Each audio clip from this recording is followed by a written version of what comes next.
AI is a constant reminder of nothing is permanent.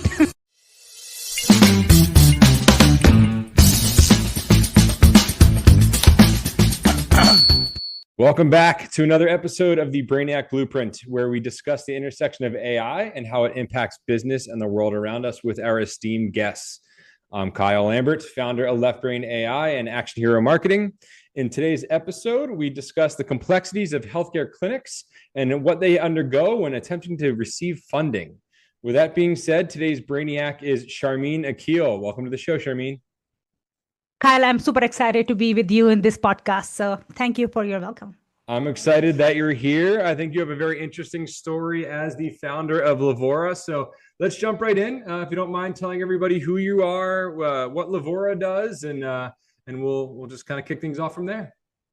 So yeah, Kyle, I had been a product designer for more than a decade and had been in the design leadership for last 7 years, and always loved to solve complex problems, systems, especially when they were directly related to the users. So there was a turning point of my career where I started seeing this financial problem, this disconnect between healthcare clinics and finances. The bridge which should have been the technology is making things easier for both parties, well, is not there. And so I started interviewing clinics that because I came to know two clinics who were extremely working well, my massagist, my dentist, and when they wanted to get an extra capital from a bank, the hustle started. And I was unable to understand because I knew that they have booked future appointments. The clinic is nothing but growing, but why they are having a hard time to get the capital? And this is where I started my journey of understanding what's the problem. And then in June of this year, 2025, I took a decision to create my company, Lyyvora, to make this problem easier for user, easier for lenders, easier for clinics. Very cool. Very cool. You have an interesting, why behind this. So I think it's going to be cool to dive in a little bit. So for anybody who's listening, Lyyvora is LYYVORA.com. If you want to check out more, again, we'll link this and everything. But let's continue here before we jump into a little bit more of the business and how you're using AI and everything. I would love for you to finish the prompt that we discussed. I think AI is a constant reminder of nothing is permanent. I love that. Yeah. So what is it? What's the old saying? The only constant is changed, right? Is change, right? Yeah. So that's awesome. I'm curious. Are you a fan of change? Do you typically fear change, or how do you approach it? This is an extremely the AI is sometimes extremely exciting, and I just can't believe that how am I'm improving my workflows. And on the other hand, certainly there's this anxiety of, am I running behind? What's upcoming? Is this the best software to do that? Mm-hmm. And so, there's on one hand, this excitement, there's that happiness of I can get this done in a few minutes instead of hours. On the other hand, am I running behind? So yeah, things are changing, and keeping up with the change is a constant reminder for us that the AI which is you see today is not going to be the same tomorrow. So keep adapting. Yeah, I mean, I think there's two reasons why that's true. It's still so new. It's still in its infancy. So all of these products and all of these systems, they're eventually going to die out because not everyone's going to have value, and not everything is going to be able to, continue to grow, right? So, the top, call it 10, will stick around. And it just whatever really provides the best bang for your buck, I guess, is the ones that's going to stand out. I always equate that to the .com bubble, and so many other industries in the past. So, and it just keeps changing so fast. So whoever can really accelerate their growth is going to be the leader. Awesome. So before we dive deeper into AI, I want to jump into you a little bit more. One of the things that you have kind of mentioned in our discussion a little bit earlier, is that you turned 47 bank rejections into your mission. I think that is such a Well, I want to say fun and kind of playful slogan. It probably sucked for you in the moment, going through that. But I'm hoping you can kind of elaborate a little bit and tell us about some of that, and kind of what happened, what you were going through. You mentioned it earlier on, but let's dig in a little deeper. Yeah, so one of the qualities of a product designer is to understand the to be in the shoes of the user slash clients, and so when I took a decision that I'm going to work on this problem, my first thing was to starting interviewing with all those clinics who had a hard time to get funding. And so the number is unfortunately not 47 anymore. It's now way above than 47. Okay. um, so the thing is that initially I started looking at different angles of the same problem. Is there's not only one reason that banks were rejecting the application.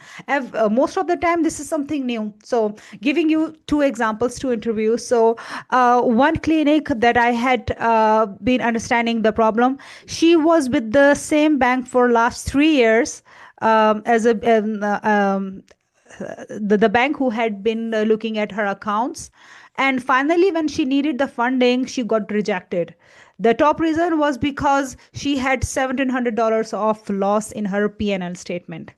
I knew that the clinic was growing and she had all the pieces to show that it was growing. But just because one document, one single area, her application was rejected. And it took her 7 months finally to get approved, the same clinic, for different people, that yes, she was eligible.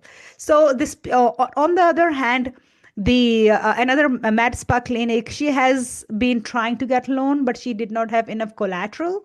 Okay. And so she had to put her own house as a collateral for her business. So you know what, the stories are extremely diverse, and Mm-hmm. which comes back to a few common areas. One thing that I see repetitively is that the traditional way of funding is more based on papers, on what's your like P&L statement, what's your revenues, but not the vision, not the story, what's going behind it. Have you hired many people? Why did you buy this new equipment? You have now 50 plus bookings in future. But not looking at those booking, not those client commitment, they're more looking at the history.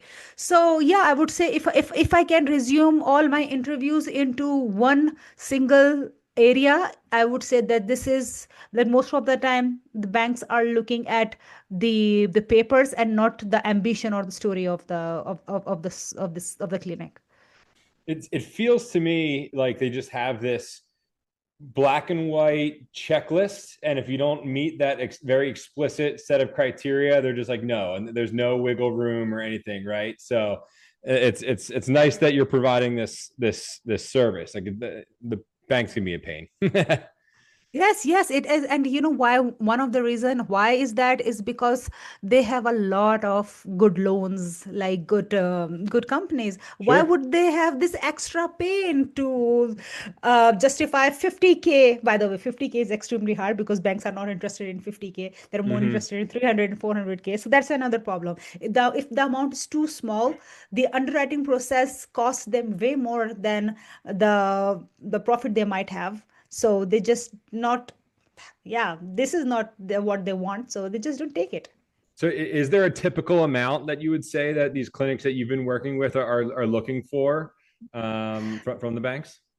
So there's not one typical amount, but I would say when the amount is lower than 50K, it's getting harder for banks to justify the whole process of underwriting and everything. I see. There is something that they offer like line of credit, but again the problem is in line of credit you have a certain amount that you can take off at a time. So for example, if your equipment cost is 45K, but at one time you can only take out 25K, so then you start to restart doing this paperwork again with the bank, contacting that. Yeah, so the thing is, there is no straightforward answer with the bank if you're going for a lower amount. Got it. Got it. And so when you were working with these organizations, were you like hired as a consultant or something like that? What was your role with them? Like, why were you involved? So I was, first of all, I was their client. So I I knew see. that Okay. I was their like friends and clients. And then another friend who was the financial advisor, she also told me that, this is one problem that we see again and again. And so one of the first step I took is that if the bank is refusing, then who else is allowing? And then this is where I found this world of alternate lenders who wants to give the loan and can approve within one week. But most of the clinic that I talked to, they did not even know that there is another way to get loans. So this is where I started my education. I'm also consulting the clinics that if you want to be approved in next 6 months, what are the things that you need to get done today so that you get in approval. So yeah, those are the steps that I had been taking so far to understand the problem and produce the solution adapted. So you said your training, your experience is in product as opposed to healthcare or finance. So did you have experience maybe through just like university or anything like that, or was this kind of clean slate? You had to really like beef up your knowledge to understand how you could build a service or a product for these clinics. So first of all, the AI, I think that I wouldn't have even imagined that I can step in something where you need to have a financial knowledge. But thanks to all those, these summaries and everything, I'm getting now I would say in last 6 months, I know finance maybe someone close to who had been in the finance world for many years. Okay. So that was one big reason that I was able to ramp up my financial knowledge. But replying to you, I must say that the problem is not directly related to finance. It's not that one financial, I can solve a financial problem and then they will be eligible to get the loan. It's more about the process. Again, the See. if the bank had an understanding of how the clinic works, they might have taken different steps. So the way I'm designing the product is to understanding that what are the requirements of the lenders and what clinics can provide. So my lenders, they have the whole knowledge of finances. They are the one who are the risk takers and analyzing. What they are providing me is that, Sharmeen, if you can give me this and this, we can work on it. And then I go to the clinic that how can you provide this and this. And then they say that actually we don't have an accountant. Okay, so if you don't have an accountant, what if we work on a template or something? So to respond to this question of the finance versus user experience is that it seems like it's a financial world, but I can see it more of a user experience problem where they both don't understand each other and then the system breaks. Then there's something financial education they need. Interesting. Okay, that makes sense. So you're almost like a translator between the two, right? Like saying this is you need to speak this language to have a better, acceptance of your application or whatever it may be. Exactly. And again, I'm building this product. So on January 10th, I will launch a borrower readiness portal, which will show that to the clinic that what is their score to be approved by the lenders or by the banks. So how am I building is that lenders, they are giving me the criterias that need to be fulfilled, and I'm making it as a form in the software which will calculate the clinic's readiness. So this is how as you said, I'm translating the problem so that the clinics, they don't need to dig in and then go for 10, 20, or 30 paperwork, find this and that, just to see few things and see if they're ready or not. Smart. I like that. I like that. So let's elaborate a little bit on Lyyvora and the product and your service. What can a clinic expect if they decide to partner up with you? What does the process look like? Like you said, you have to do this if you want to get funding in 6 months. Is that the usual turnaround time? What does it look like when they partner with you? So the number one thing is the revenues. So there are two things that you need to be qualified if you get the loan today. Is number one, what are your revenues? If they are lower than 10K per month, then you need to start building your revenues just to a level that you will be able to reimburse the loan afterwards. But if you have revenues from 10 to 15K, you can get some funding from the lenders. So I'm giving you an example that if you need 20K to cover up the future paycheck of your employees and you're already earning 15K, you can easily get this 20K loan that will help you to pay the salary for next month for your employees, and then you will be easy to reimburse. And these are extremely quickly to get. Like the lenders that I'm working with, they are releasing the funds between 48 hours to 1 week. So those are the number one thing, that how much revenues they have. Second criteria I would say is that number of months of business.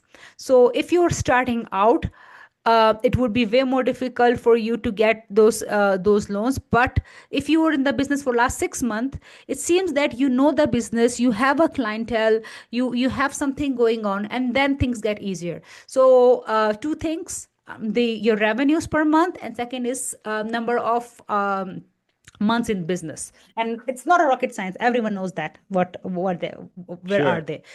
And this is where they get they start being qualified for most of the criterias. But if this is there's a higher loan, I start educating them that what are the things that need to be fixed in order to get this higher loan in next few months.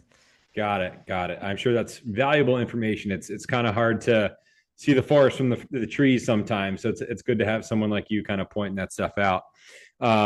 You've mentioned that you have these different lenders that you are working with.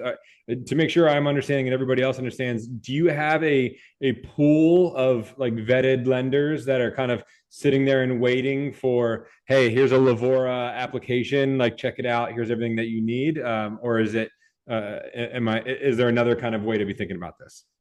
So all my lenders, I have almost 10 lenders today working in Canada and the US. The way we work is in my portal. Whenever a clinic apply for an application, I match them with the credit box of the lenders.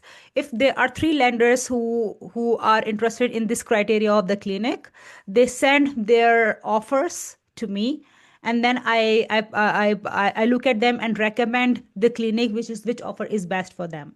But they don't have the clinic does not has to go with me. If there, for example, another lender who's giving a longer term with a different interest rate, they are okay to go to the other one as well.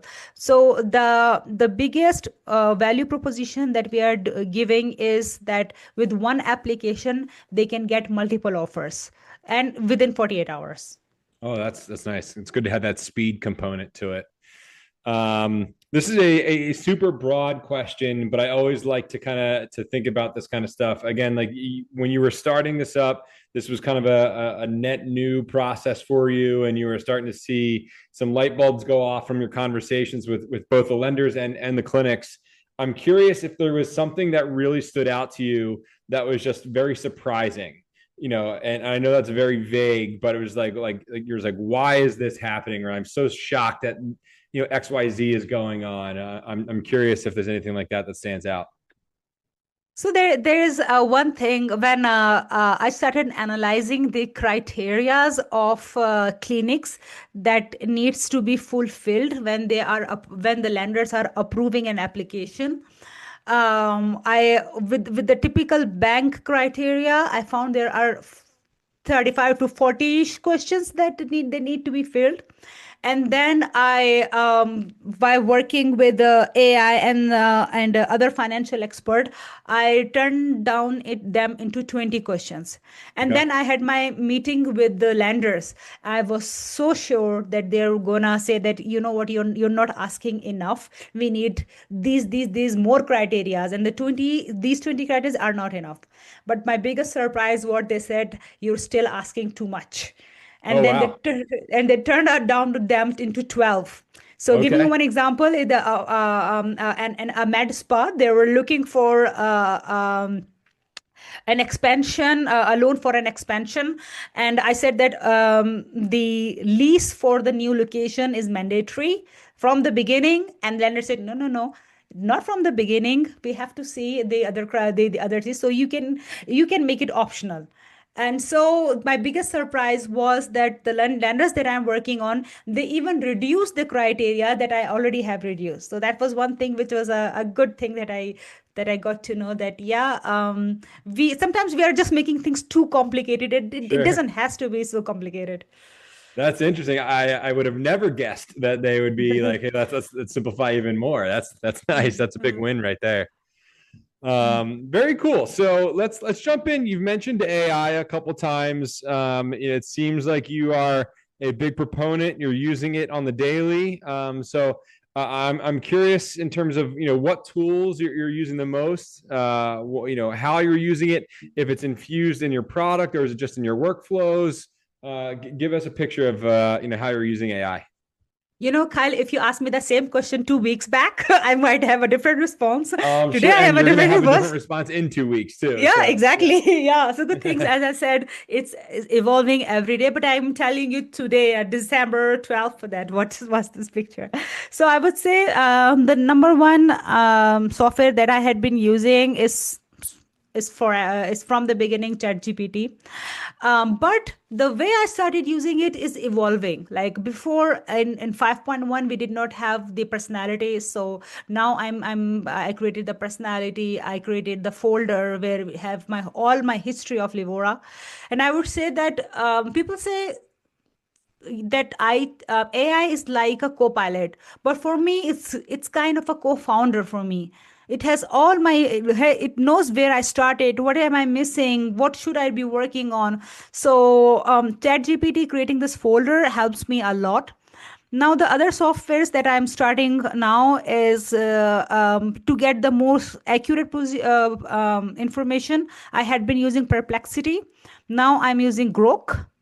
Okay. So extremely surprised that how far they can go whenever I ask them to give me the latest update on the bank rejections and the reasons. So extremely fast, and the Grok and Perplexity are my second tools that which helps me. Second is I'm a big I'm very committed to educate my audience about what's going on. So when I create posts, I post regularly on LinkedIn.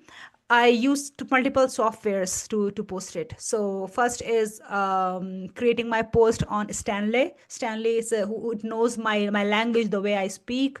Second is Perplexity and Group to understand if I'm speaking about the trends to give me the new information. Third, ChatGPT to okay, just correct the way I'm my speech style. Fourth is Canvas and Gamma, who's helping me to create the image. So I'm telling you 4 to 5 software just to create one post. Oh yeah. I But feel yeah, it seems a lot, but in reality, it's just making my things more efficient, more point to the answer, and to my user, it's something that easy to understand, and this is what they want. So yeah, lastly, I would say that being a designer, I also use UX Pilot to create the prototype and the workflows for the software that I am making. So I'm working with other engineers, software engineers. I'm not doing vibe coding. They are the one who's coding, but I do provide them the workflow and the mockups, and I use Figma and UX Pilot for that. got it. You got a lot of things being plugged in there. I love it. Very cool. I'm curious, how have you kind of decided on platforms and or when to switch and things like that? Is it simply a little trial and error and it's either cutting it or it's not? Or, is it just you're doing research and like, hey, maybe I should try Grok for this or whatever it may be? And do you have a process for deciding when to use what? So I follow few people on LinkedIn who are, I believe, who knows better than I do, and just keep looking on what's going on today. And again, as I told you, when you ask me that AI, what is AI for me, is that sometimes it also creates an anxiety, is that maybe this is not the best software I'm using. Mm-hmm. So keeping myself updated with those people whose life is giving information to everyone who what's the best. So I keep up myself updated. Trial and error, yes, of course. Whenever I see, I'll start using it. For example, Gamma, I tried 3 months ago. I did not use it the way it should be, and I said, no, this is not my tool. And then one of my friend, and he told me, this is how exactly I'm using. And then I came back to Gamma and then start reusing it. And then I say, okay. So many understanding from the influencers, IT influencers, sorry, AI influencers, so Mm-hmm. many trial and errors, and so many coming back to the same tool that I already rejected 2 months ago. I that resonates so much with me. I've been, just diving in headfirst to all of these. In the back of my mind, I keep having Claude pop up, and I haven't used that yet. I even got like a streaming TV ad earlier today, and it's like, yeah, I need to try Claude. It seems like there's a very technical aspect of it and everything as well. So that's not who I am. So we'll see if it works out. But hey, just got to give it a shot, right? You know what, Claude? It is also something that, this is one of the top AI softwares, and I'm not Yeah, using it. This I'm this yeah. guilty also. There we go. Maybe we'll Yeah. get Claude to like sponsor us or something like that, and then we'll start using it, right? Cool. So I'm curious if I know that the use of these platforms is more for you internally to make you more efficient, make your workflows kind of a little bit smoother. Have you run into any pushback by any chance from either lenders or clinics if they know you're using AI, or maybe you've pushed, try this tool or anything? I mean, both finance and healthcare are historically slower to adapt and are highly regulated and things like that. So I'm curious if you run into any issues that way. There's one thing that I'm not using AI for is to unfolding the clinic's personal information. So Sure. the system that we have built so far, we are still making it, we call it military grade protected, so that their information without their consent is not leaked, and not at the third parties will not start it using those information that I'm taking. So I haven't got any pushback from lenders, but I personally a bit conservative whenever I'm collecting the financial information of the clinics. So I'm trying to make those, instead of uploading those document into an AI, I try to just make it, the scan hiding the name and a few things manually before I upload things. So no pushback so far, but so far being extremely vigilant to translate their information. It's smart. It's good to be conservative, especially when it comes to finances and PII and everything like that. You had mentioned for this portal that's coming out in January. I'm sure you're excited. You're less than a month away now. You said that there is a matching process, right, between like a lender and an applicant. Is I assume there's an AI component there that is like reviewing kind of who the clinic is and who the lender is to, or is it just like kind of some check boxes and it's like this, these five little things are matching up, so it's getting to this guy. So there is a huge AI component. Is all my lenders, they gave me their credit boxes of what kind of clinics they're interested to work on, and what we created is that AI that whenever I filled up the clinic's information, the AI is gonna analyze which one is the best lender who can give the best offer to this. So this is the biggest AI use in my workflow to matching those clinics with the lenders. Is this maybe like an agent that you've kind of built or installed, or is it an off-the-shelf software? Or I don't know what you can share, but yeah. No, that's actually that this is not question for me. This is for my engineers Okay. because Okay. Yeah. they are the one who are building those.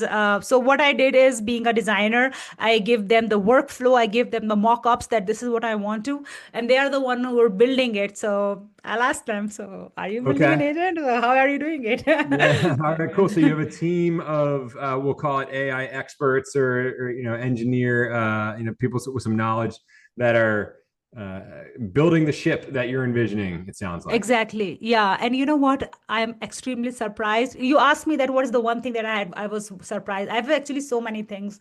I'm working with the students, and those students, they are in the third year of the software engineering.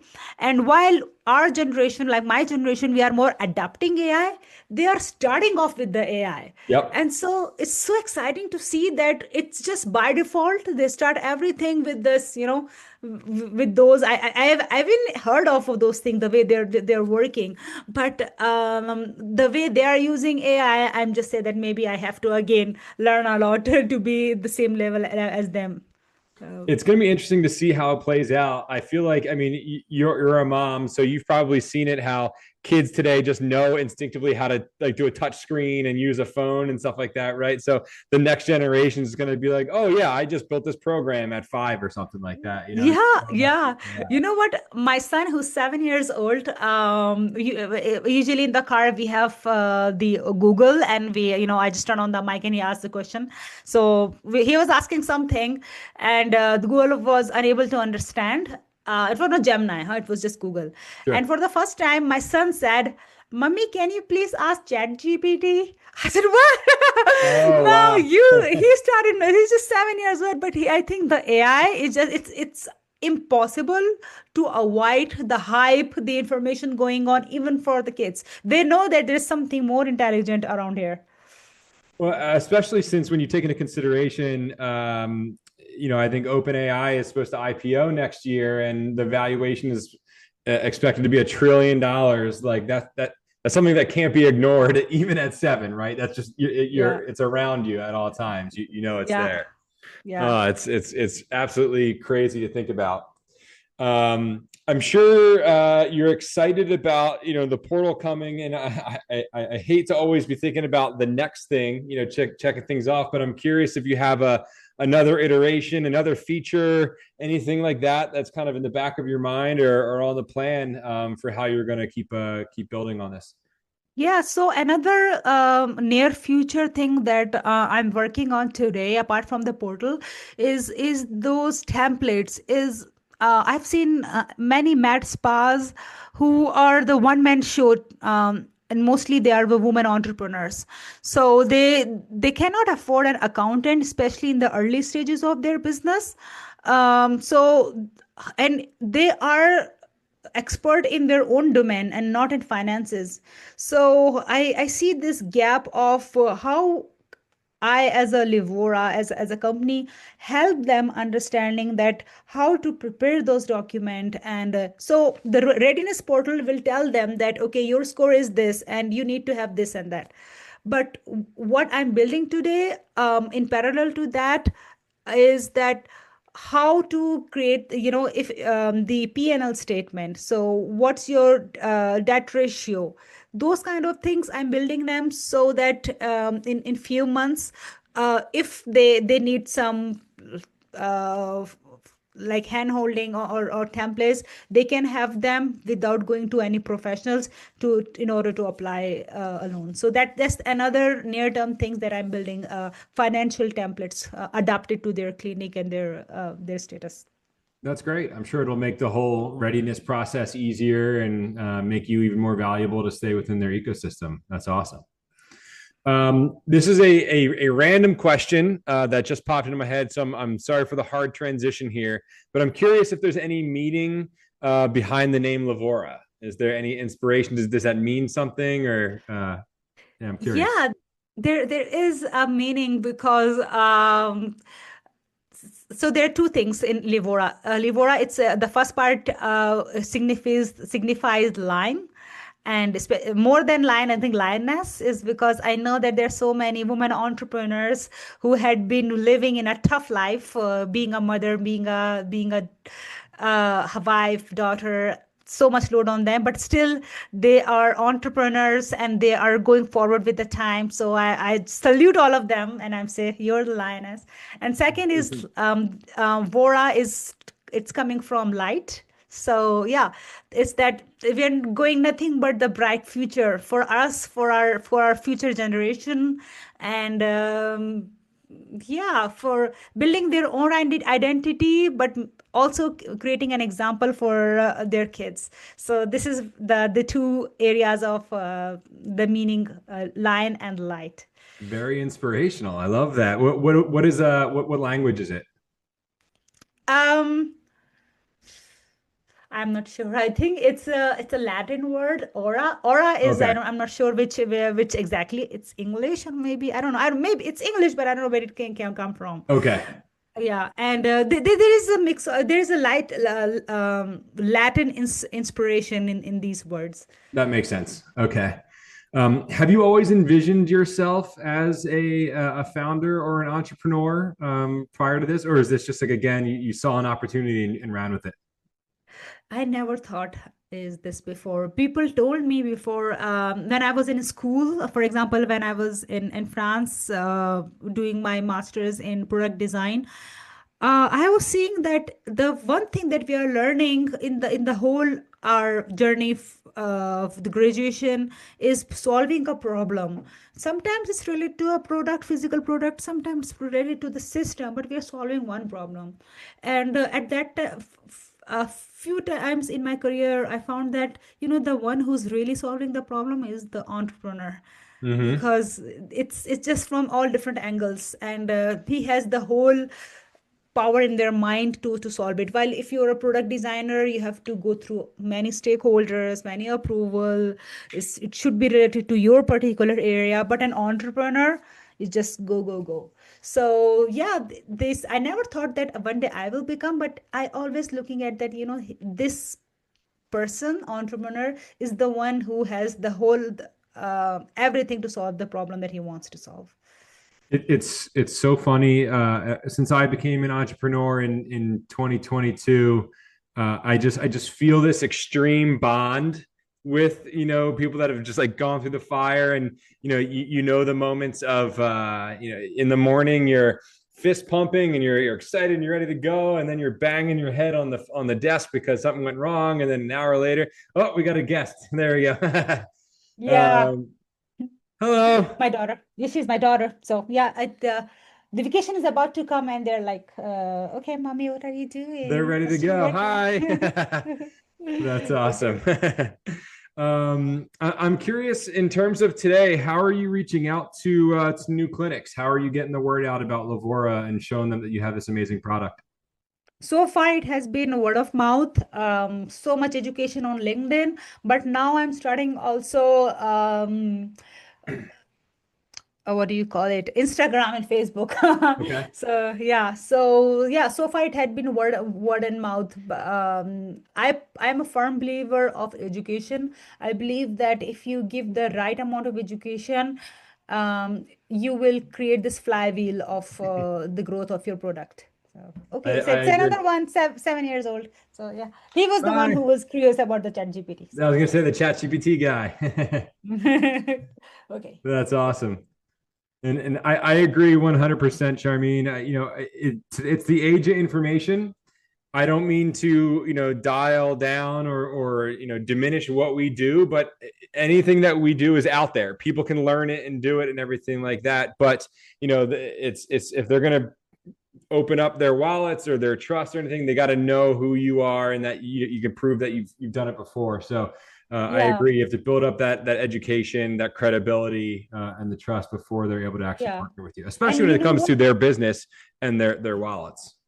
the clinics and finance, we do need trust in it. So Mm-hmm. it's, if you type that business loans on Google, you have five different companies, that apply from here, but how can you differentiate them, that who's the boss, who's the best? But if you are trusting someone that, okay, this person helped me to educate, this person is, helping me to create relationship with multiple lenders, not with one, you started building this trust. And so this is my number one strategy to share who I am, what I am, to clinics, and to work with more and more people that I can. That's awesome. Love that. All right. Well, we are going to move on to the rapid fire section here. We've got about 15 minutes left, so we're going to jump in 5 quick questions for you. This is one that I ask everybody, and you might already have this in place, but if you could just kind of click your heels and have a fully functional automation built out for you, what would that automation be? Oh God. That would be, I have uh, I have softwares. I don't need anyone. If there's a bug, there's a system which just solves all the bugs of my software, and I don't have to chase developer that how can I do that. So I would say yes, a system which can solve all the bugs whenever they comes, and they don't. I just don't even see them. It's just solved. That would be quite nice. We need that. Question 2. So going back to all those rejections that you were working with and that you experienced in your life, I'm curious if one stands. I know you gave me a couple examples already, but is there one that stands out above the rest, that was just, maybe weird or interesting or anything like that? Yeah, I would say the one that stand out was one clinic who had a great health, clinic health. Sorry, I would say clinic. The business health was good. All the documents were ready, but that clinic was situated. The expansion actually, the she wanted to expand it in an area that the bank was not sure if that's the right area to open the clinic. They might not have enough client. So just because the bank was not sure that that was the area which will bring her clients. And the funny thing is, of course, you are the one who's opening the clinic. You have done this research way before the bank does. And Right. so, no, so just because bank does not have enough information, the loan was rejected. Oh, that's so annoying. All right. Question 3. What is the first thing you do every morning? I don't look at my mobile. That's the one That's a good thing. move. Yeah, yeah. You know what? I'm the mother. I have to get ready, kids. So There I you go. don't look at my work at all in the morning. No mobile, no work. Getting my kids ready, getting their breakfast ready. And once they're in the school, it's my work starts. So There my you kids go. are my priority. One job to the next. Yeah. What is one thing that you didn't expect when becoming a founder? Um, the efforts you have to make to get yourself out, like I wouldn't say marketing, but how would people know you exist? I don't know. I thought that, okay, I'll make a website and that's done. No, actually, it's way more work than that. So I never expected that the founder is the best salesman first than anything else. So that was the number one thing that I learned. Sales is very difficult. It's definitely a skill you need to learn and be able to put yourself out there. I feel you there. All right. Question number 5, last one. What was the first ever job that you had? Babysitting. Yeah, I used to. Babysitting. Yeah, yeah. That was the first, and also apart from my product design work, the only job I had when I was student. And yeah, I'm not sure if it taught me something, but it gave me enough to continue my education. Probably taught you patience at the very least. Maybe, yeah. Yeah. Was this babysitting for family? Are you like your own family, or was it like people in the neighborhood? Yeah, people in the neighborhoods, and then I started creating a network where me and my other fellow kids, babysitters, we started sharing that, okay, if you're busy, I can cover up you, and then if I'm busy, you cover up books. So yeah, it started with the neighbors, and then surrounded by a networks of babysitter where we were helping one another. Very cool. Awesome. Well, great. So we've reached the open forum section here. Just want to see if there's anything that maybe we didn't discuss that you're really passionate about, you want to share with everybody. The floor is yours. No, I would say that being a mother, it was extremely difficult for me to work a full-time job, I would say, with working with the companies. And I must say that I'm working more hours with more my own company that I used to work for other companies, but it just gives me your own work, when you're an entrepreneur, one kind of satisfaction is that this is the vision, this is your vision, this is something that you choose. And so I would say that if somebody wants to go on the path of entrepreneurship, just don't be afraid of it. Yes, it's going to be hard, Mm-hmm. but you have a money is not only the reward. The satisfaction of you are giving a meaning to your life with your work is way above than anything else. So I must say that if entrepreneurship is kind of a blessing of there's a saying, something, it's a blessing disguised in curse, something like that. Yeah. So A I would say, blessing in yeah, disguise. Yeah. yeah, exactly.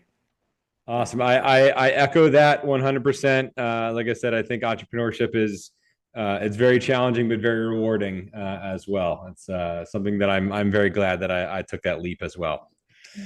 Well, Sharmeen, thank you so much for joining us today. Everybody can find you, Sharmeen Aqeel, on LinkedIn. Do you have any other? And Lyyvora is at lyyvora.com, Lyyvora.com. Is there anything else that you want to plug or anywhere else that people can reach out to you if they want to find you? No, those are the principal areas where you can find me. And I must say that I try to squeeze at least two appointments per week. This is what I can afford today. And so if ever you want to speak to me, you can directly book an appointment through my website or through LinkedIn. You will see that there are options to book an appointment. And so if you don't need finance today, but you have a problem, something, please feel free to reach out. Very cool. I'm sure people will. That's awesome. So, Sharmeen, thank you again. I really appreciate you joining us on the Brainiac Blueprint. If you don't mind, please look at the camera and say, "Stay brilliant, Brainiacs." Okay, stay brilliant. Thank you so much. Have a good one, Sharmeen. Thank you, Kyle.